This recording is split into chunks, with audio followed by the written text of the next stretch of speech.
मनसा वाचा वर्त कथा। एक समय तरह तरह के फल फूलों से सुगंधित और सुंदर सुंदर जड़ी बूटियों से शोभायन कैलाश पर्वत पर विराजमान श्री भगवान शंकर जी से पार्वती जी बोली, हे जगत के स्वामी, आज मन बेलाप के वास्ते आप और मैं चौपड़ खेले। शंकर जी ने कहा कि चौपड़ खेल में बेईमानी बहुत होती है और हार जीत का पता नहीं पड़ता, इसलिए कोई तीसरा आदमी होना चाहिए जो ईमानदारी से हार जीत का फैसला कर सके। पार्वती ने ऐसा सुनकर अपने शरीर से मैल उतारा और आदमी की सूरत का पुतना बनाकर रख दिया और शिव जी से कह दिया कि हे पुत्र, तुम हम दोनों की हार जीत का फैसला करना। ऐसा वचन बोलकर महादेव जी और पार्वती ने पासा फेंका और पुत्र से पूछा कि कौन जीता कौन हारा। पुत्र ने कहा कि शंकर भगवान जीते और पार्वती हारी। महादेव जी ने दूसरा पासा फेंका और पूछा कि कौन जीता कौन हारा। पुत्र ने कहा कि शंकर भगवान जीते और पार्वती हारी। तीसरी बार पार्वती ने पासा फेंका और पुत्र से पूछा कि कौन जीता कौन हारा। पुत्र के मन में सोचा कि यदि कहूँ शंकर भगवान हारे तो शंकर भगवान मुझे श्राप दे देंगे, इसलिए कहा कि शंकर भगवान जीते और पार्वती हारी। पार्वती ने यह सुनकर क्रोध में अपने पुत्र को श्राप दे दिया, तो कोढ़ी हो जाएगा, रोता भटकता फिरेगा। ऐसा सुनकर पुत्र उठा, एक तरफ चल पड़ा। बहुत दूर चलते चलते एक भयानक जंगल आया। उसने देखा कि 12 कोस की दूरी पर फैला हुआ एक बहुत बड़ा तालाब था, जिसकी पाल पर बड़ व पीपल के बड़े बड़े पेड़ है, जिसके नीचे इंद्राणी, ब्राह्मण की स्त्री ब्राह्मणी और देवताओं की स्त्री बैठकर व्रत पूजन कर रही थी। व्रत करती हुई स्त्रियों को देखकर पार्वती के पुत्र अगन जी के मन में पूछा कि तुम यहाँ क्या कर रही हो। तब देवताओं की स्त्रियों ने बताया कि आज हम सब मनसावाचा नाम से महादेव जी का व्रत पूजन कर रही है। अगन जी ने पूछा कि इसके करने से क्या होता है। तब देवताओं की स्त्रियों ने कहा कि इस व्रत को करने से सब मन की इच्छाएं पूर्ण होती है। अगन जी ने कहा कि इस व्रत को मैं भी करूंगा। ऐसा विचार कर उन्होंने किसी से सुपारी किसी से चावल लेकर व्रत शुरू किया। व्रत का सारा तरीका बता दिया। श्याम सुदी के पहले सोमवार के दिन कुंवारी कन्या से अढ़ाई पुनी सूत कथा का डोरा करे, उसे डोरे को गेरू रंग में रंगकर शंकर भगवान का पूजन हर सोमवार तक कार्तिक सुदी चौथ तक हर सोमवार तक करता रहे। फिर कार्तिक सुदी चौथ के दिन इसका उजन न करे। सवा सेर गुड़ 4.25 सेर आटा का चूरमा बनाकर उसके 4 हिस्से बना लेवे। एक हिस्सा ब्राह्मण को, एक हिस्सा साधु को, एक हिस्सा गाय को देवे, एक हिस्सा सबको बांट देवे, सबको बराबर देवे, किसी को कम ज्यादा नहीं देवे। इस बताए हुए नियम से अगन जी को व्रत करते हुए 4 साल हो गए। इधर एक दिन अगन जी को याद कर पार्वती जी ने महादेव जी से कहा कि पुत्र को गए बहुत दिन हो गए, कोई समाचार अभी तक नहीं आया, कृपा कर कोई ऐसा व्रत बताओ जिसके करने से पुत्र मिल जावे। तब महादेव जी ने बताया कि श्यामल सुदी के पहले सोमवार के दिन कुंवारी लड़की को अढ़ाई पुनी सूत कथा कर उसका डोरा करे, उसे गेरू रंग में रंगकर हर सोमवार को महादेव जी की पूजा करें। फिर कार्तिक शुद्धि चौथ को उजन न करे। 1.25 सेर गुड़ 4.25 सेर आटा का चूरमा बनाकर उसके 4 हिस्से बना लेवे। एक हिस्सा ब्राह्मण को, एक हिस्सा गाय को, एक हिस्सा साधु को, एक हिस्सा खुद खावे, तो सबको बराबर बांट देवे। इसी तरह बताए हुए ढंग से पार्वती ने व्रत करते हुए 4 वर्ष हो गए। उधर एक दिन पुत्र के मन में आया कि माता पिता के पास मिलने के लिए जाना चाहिए। माता व्रत करने से अगन जी की देह इंसान जैसी सुंदर हो गई। अगन जी माता पार्वती के पास जाकर खड़े हो गया। पुत्र को आया देखकर पार्वती जी हंसने लगी। अगन जी ने यह देखकर पीछे हट गया। पार्वती ने पुत्र से पूछा कि तुम पीछे क्यों हटे। तब पुत्र ने कहा कि मेरे बिना बुलाए आने पर आप हंसी, इसलिए मैं पीछे हटा। इस पर पार्वती ने कहा कि मैं तो तुम्हारे आने पर नहीं हंसी, मैं तो व्रत के प्रभाव पर हंसी हूँ, क्योंकि तुमसे मिलने के लिए मैंने यह मनसावाचा व्रत किया है। तब अगन जी ने कहा कि मैंने भी यह व्रत किया है। पार्वती बोली, इस व्रत के करने से तुम्हारा श्राप भी मिट गया, तुम मुझसे मिल गया, अब तुम क्या चाहते हो सो कहो। मैं उज्जैन नगरी में राज्य करना चाहता हूँ। यह कहकर वह उज्जैन की तरफ चल पड़ा। उज्जैन पहुंचकर राजा रानी से मिला। राजा रानी बूढ़े हो गए थे, उनके कोई पुत्र नहीं था, केवल एक कन्या थी। राजा रानी ने सोचा कि हम बूढ़े हो गए, इसलिए अपनी कन्या का विवाह किसी अच्छे वर के साथ करके सारा राजपाट उसे संभला देवे। ऐसा विचार कर उन्होंने एक स्वयंवर रचा, जिसमें देश विदेश के बड़े बड़े राजकुमार बुलाए। स्वयंवर में हथिनी को सजाकर राजा ने हाथ जोड़कर निवेदन किया कि हथिनी, इन सब में जो राज करने का अधिकारी हो और राजकुमारी के लिए श्रेष्ठ वर हो, उसी के गले में माला डाल देना। यह कहकर हथिनी की सूंड में माला पकड़ा दी। हथिनी चारों तरफ देखभाल कर पार्वती के पुत्र अगन जी के गले में माला डाल दी। तब सबने कहा कि हथिनी चूक गई। फिर हथिनी को श्रृंगार किया, हाथ जोड़कर निवेदन किया कि इस राज्य को भोगने का अधिकारी हो और राजकुमारी के लिए अच्छा वर हो, उसी के गले में माला डाल देना। यह कहकर माला हथिनी की सूंड में पकड़ा दी। अगन जी को पहले से वहां से मार पीट कर निकाल दिया था। हथिनी घूम फिर कर फिर बाहर निकल गई। फिर अगन जी के गले में माला डाल दी। तब फिर सब लोगों ने कहा कि हथिनी ने हट कर ली है, इसीलिए फिर उसी के गले में माला डाल दी। ऐसा विचार कर फिर हथिनी को सजाया, माला देकर निवेदन किया कि हे गजराज, देवता स्वरूप है, सो जो इस राज का मालिक बनकर राज्य भोगने वाला हो, राजकुमारी के लिए श्रेष्ठ वर हो, उसी के गले में यह माला डाल देना। अगन जी को पहले से वहां से मार पीट कर बाहर निकाल दिया था। हथिनी ऐसा विचार कर फिर हथिनी को सजाया और माला देकर निवेदन किया कि हे गजराज, तू देवता स्वरूप है, सो जो इस राज का मालिक बनकर राज्य भोगने वाला हो, राजकुमारी के लिए श्रेष्ठ वर हो, उसी को गले में यह माला डाल देना। यह कहकर माला उसके अगन जी को पहले से वहां से मारपीट कर बाहर निकाल दिया था। हथिनी घूम फिर बाहर निकल गए और उनके गले में माला डाल दी। तब राजा ने नगर के सेठ को बुलाकर हुक्म दिया कि अगन जी को आप घर ले जाकर बारात बनाकर ले आओ। सेठ अगन जी को घर ले गया, बारात बनाकर ले आया। राजा ने पंडितों को बुलाकर मंडप की रचना करवाई, अपनी कन्या के साथ अगन जी का विवाह कर दिया, सारा राजपाट उसको सौंप दिया, अपने खर्च के लिए केवल 4 गांव रख लिया। राजकुमारी और अगन जी ने महल में प्रवेश किया। राजकुमारी ने पूछा कि आपका नाम क्या, जाति क्या, आपके माता पिता कौन है? तब उन्होंने कहा कि मेरा नाम अंगद है और श्री महादेव जी पार्वती मेरे माता पिता है।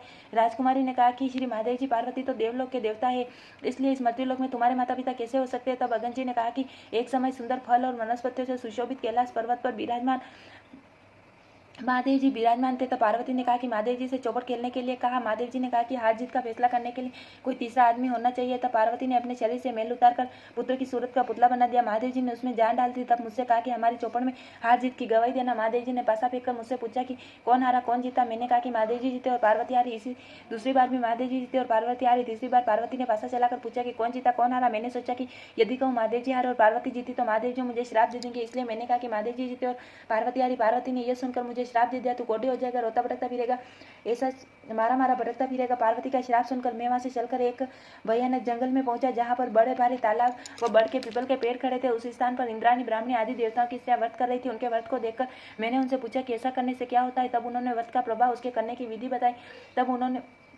तब मैंने किसी से सुपारी, किसी से चावल मांगकर व्रत शुरू किया। श्रावण शुद्धि के पहले सोमवार के दिन कुंवारी कन्या से अढ़ाई फुनी सूत कथा का डोरा किया, उसे गेरू रंग में रंग कर हर सोमवार को महादेव जी की पूजा की। फिर कार्तिक शुद्धि चौथ को उजारना किया।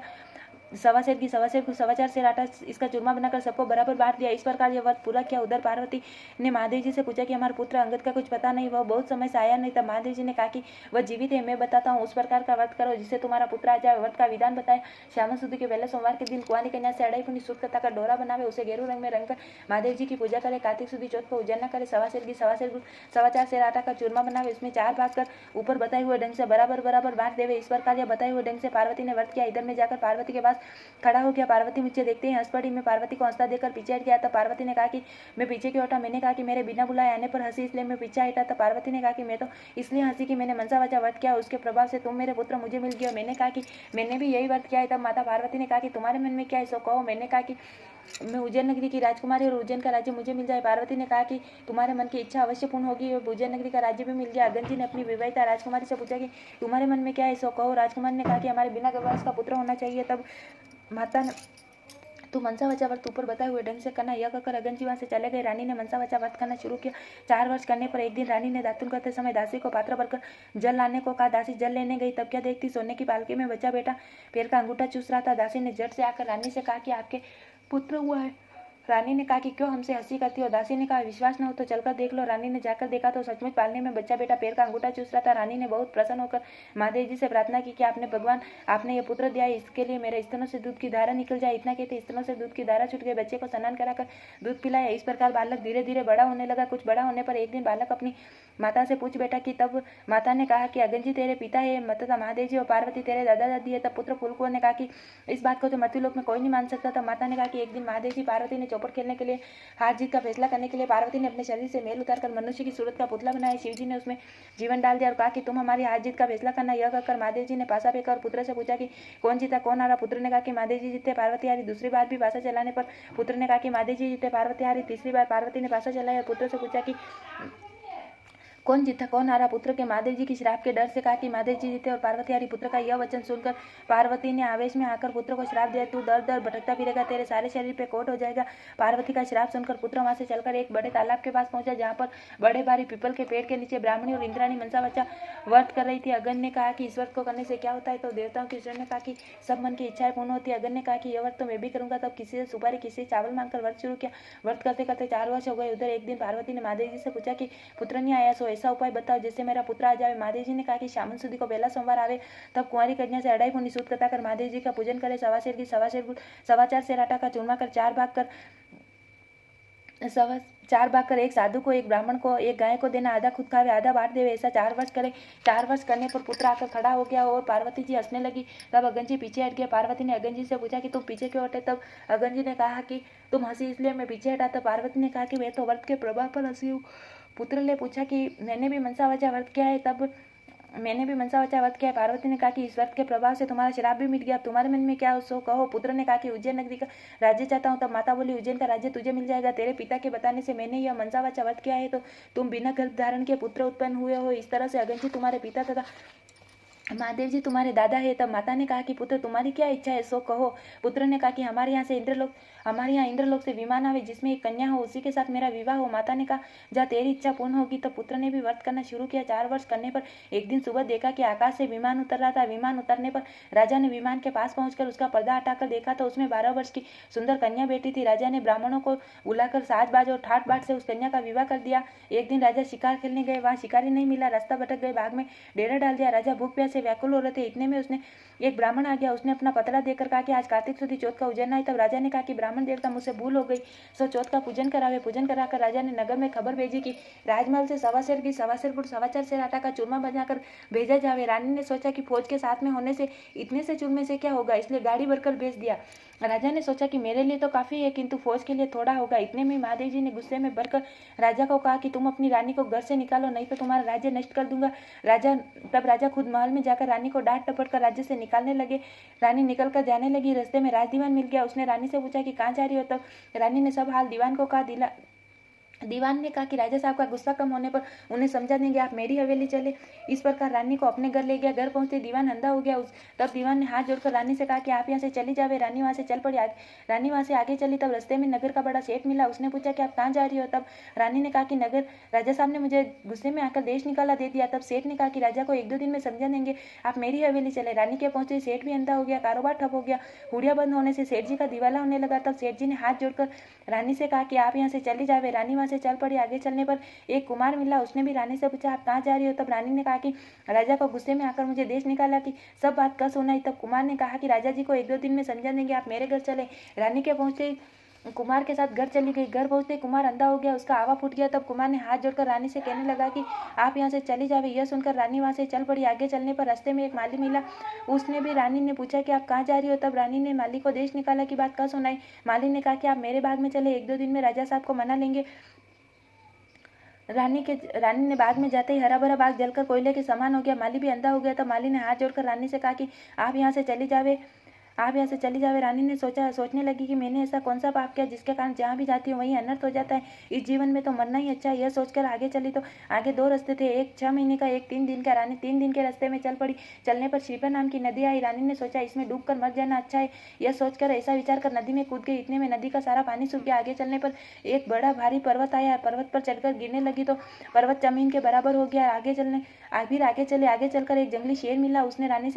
रानी ने सोचा इसको छेड़ूंगी तो मुझे अवश्य खा जाएगा। यह सोचकर हाथ फेरा तो शेर पत्थर हो गया। रानी फिर आगे चली। एक अजगर मिला। उसने सोचा इसे छेड़ूंगी तो मुझे अवश्य खा जाएगा। यह सोचकर हाथ छेड़ा तो वह भी रस्सी बन गया। वहां से फिर आगे चली। चलते चलते एक बड़ा भारी पीपल व पेड़ आया जिसके नीचे कुआं था। महादेव जी का मंदिर था। उसमें बैठकर रानी ओम नमः शिवाय मंत्र का पाठ करने लगी। उस दिन कार्तिक सुदी चौथ का उजरना सो मंदिर में जिससे साधु उजरना था। आते समय रास्ते में कुत्ते ने काट खाया था। साधु ने सोचा कि मंदिर में ऐसा कौन सा पापी आ गया जिससे मुझे कुत्ते ने काट खाया। रानी के पास में आकर साधु ने कहा कि कौन है, यह डाकिन बेटी है। तब रानी ने कहा मैं डाकिन नहीं हूँ, मैं तो दुखी स्त्री हूँ। यदि आप मुझे अपनी धर्म की बेटी बनावे तो सब हाल आपको बताऊँ। तब साधु ने कहा कि तुम मेरे धर्म की बेटी हो, अपना सारा हाल कहो। तब रानी ने सब बातें बता दी। साधु ने रानी की बात सुनकर उसे एक लड्डू दिया। कहा आज कार्तिक सुदी चौथ का उजरना है, सो राजा को अधिक नहीं, गरीब को कम नहीं देना चाहिए, इसलिए 1.25 सेर लड्डू बनाए। तब रानी ने विचार किया कि मैंने राजा के कहने पर चूरमा अधिक भेजा था, इसलिए मुझे दुख मिल रहा है। रानी ने साधु से कहा कि इस व्रत को मैं भी करूंगी। तब साधु ने कहा कि श्रावण सुदी का पहला सोमवार आवे तब